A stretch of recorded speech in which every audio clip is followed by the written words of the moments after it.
Shalom, saat ini saya akan membawakan materi tentang unsur-unsur liturgi.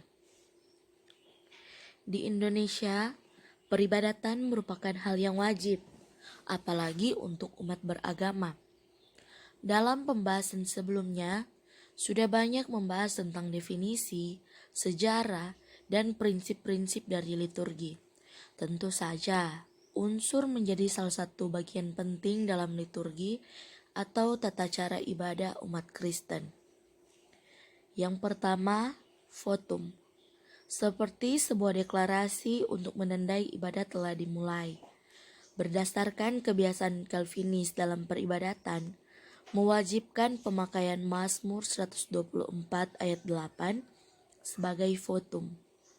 Yang kedua, pengakuan dosa. Doa pengakuan atau permohonan jemaat kepada Tuhan untuk pengampunan dosa. Doa yang dipanjatkan, yang dipimpin oleh pemimpin ibadah, dan setiap orang melakukan doa pribadi di dalam hati untuk mengaku dan meminta pengampunan kepada Tuhan. Yang ketiga, pemberitaan firman. Pembacaan Alkitab yang adalah firman Tuhan dan perenungan atau khotbah. Diawali dengan doa, kemudian pembacaan firman Tuhan, kemudian perenungan oleh pemimpin ibadah. Yang keempat, persembahan. Respon atas berkat Tuhan dan sebagai ucapan syukur atas hidup yang diberikan. Persembahan atau kolekte biasanya dikumpulkan satu kali dalam tiap ibadah. Namun, ada juga yang mengumpulkan 2-3 kali. Yang kelima, pengakuan iman. Dilakukan secara serentak oleh jemaat untuk mengakui iman kepada Tuhan. Biasanya dilakukan sesudah firman Tuhan. Fungsinya sebagai rangkuman dari Injil yang dibacakan dan sebagai jawaban jemaat atas firman yang diberitakan. Yang keenam, doa syafaat. Pokok-pokok doa yang dipanjatkan kepada Tuhan yang diakhiri dengan doa Bapa Kami. Doa yang di dalamnya terdapat ungkapan syukur, rasa terima kasih, dan pokok-pokok doa yang ingin didoakan. Yang ketujuh, berkat. Berkat yang dicurahkan Roh Kudus lewat perantaraan pelayan Tuhan.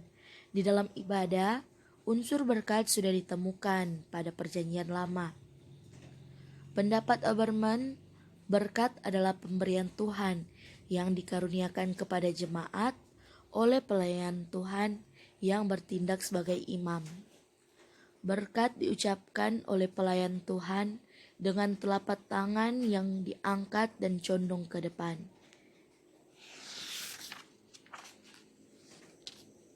Ketujuh unsur ini umumnya dipakai oleh semua gereja di Indonesia. Namun, setiap gereja memiliki aturan untuk liturgi yang mereka pakai dalam peribadatan mereka. Dan dari ketujuh unsur ini, banyak perkembangan yang dilakukan untuk proses jalannya ibadah di setiap minggu. Saya mengambil contoh tata ibadah Kristen Protestan Gemim, Lotak Pineleng bentuk 1, yang dimana diawali oleh saat teduh pribadi oleh jemaat saat mereka sampai ke gereja, dan sementara persiapan pelayan khusus dan pendeta di konsistori. Kemudian menghadap Tuhan. Selanjutnya panggilan beribadah yang dilakukan oleh pelayan Tuhan. Diikuti dengan tabisan diucapkan oleh pendeta atau pemimpin ibadah. Dan kemudian salam diawali dengan pendeta yang mengucapkan kasih karunia dan damai sejahtera dari Allah Bapa kita dan dari Tuhan Yesus Kristus menyertai saudara-saudara, dan dibalas oleh jemaat dengan kata amin. Nah, selanjutnya dilanjutkan dengan pembacaan nas pembimbing yang sesuai dengan pembacaan Alkitab di minggu berjalan. Kemudian, nyanyian umat.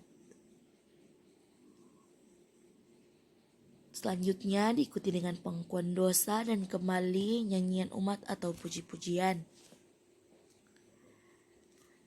Kemudian dilakukan pengakuan iman dan hukum Tuhan. Dibacakan oleh Pelsus, namun banyak gereja yang sudah tidak memakainya lagi saat ini. Kemudian diselingi lagi dengan nyanyian umat, kemudian doa pembacaan firman dan pemberitaan firman Tuhan. Kembali diselingi dengan nyanyian umat, kemudian khotbah dari pendeta sesuai dengan tema renungan yang dibacakan dari Alkitab. Nah, selanjutnya puji-pujian dari jemaat yang sudah ditugaskan. Biasanya seperti minggu ini yang tugas puji-pujian adalah kolom 1 contohnya. Setelah puji-pujian, dilanjutkan dengan pemberian persembahan. Nah, setelah pemberian persembahan ini, dilanjutkan dengan doa umum atau biasa disebut doa syafaat. Selanjutnya, nyanyian penutup dan diikuti dengan berkat.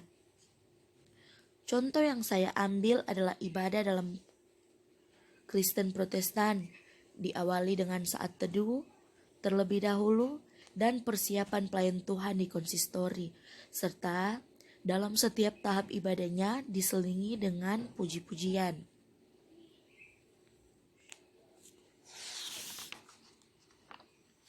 Saya juga menemukan sumber unsur-unsur liturgi yang biasa digunakan dalam ibadah orang-orang barat.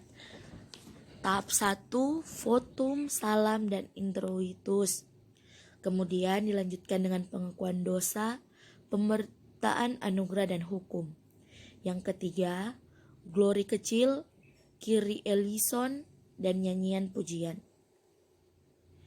Yang keempat, doa, pembacaan Alkitab dan khotbah. Yang kelima, mazmur dan haleluya. Keenam, pengakuan iman. Yang ketujuh, doa syafaat. Yang kedelapan, pemberian jemaat atau persembahan. Yang kesembilan, nyanyian paduan suara. Hal ini biasanya dilakukan oleh jemaat-jemaat besar yang telah memiliki paduan suara sendiri. Nah, jika jemaat-jemaat kecil yang belum memiliki paduan suara, biasanya digantikan dengan nyanyian jemaat atau seluruh jemaat yang hadir wajib menyanyi. Dan terakhir, berkat. Contoh liturgi umat Kristen di bagian barat, khususnya di Nederland, saya ambil sebagai contoh untuk dijadikan pembanding antara unsur-unsur liturgi yang ada di Indonesia dan yang digunakan di bagian barat. Terima kasih.